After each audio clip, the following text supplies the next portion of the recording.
Welcome to the Banker Lamp. Please enjoy the video. In this video, I will explain how to drive the Hyundai Kona. First, take a moment to get comfortable in the driver's seat. Adjust your seat and mirrors to ensure clear visibility all around the vehicle.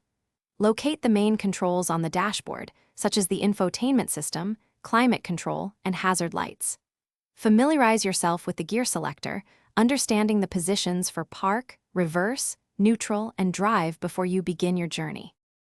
To start your Kona, ensure your foot is firmly on the brake pedal, then press the engine start/stop button.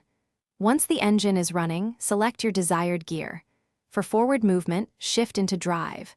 If you need to back up, select reverse. Remember to always use the electronic parking brake when parking, especially on any incline, to keep your vehicle secure. The Hyundai Kona offers various drive modes, allowing you to optimize performance for different conditions. Experiment with these modes to find what suits your driving style.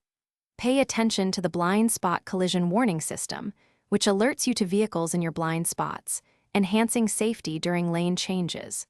Always maintain a safe following distance, generally about 3 seconds behind the vehicle in front of you, for optimal reaction time. For a smoother and more fuel-efficient ride, practice gentle acceleration and gradual braking. The Kona's lane keeping assist system can provide helpful guidance on highways, keeping you centered in your lane, but always remain attentive. Remember to check the description below for a link to the new Kindle Paperwhite and other great deals. Mastering these techniques will make your Kona driving experience even more enjoyable and efficient. Thanks for watching. If this was helpful, leave a like and consider subscribing. See you next time.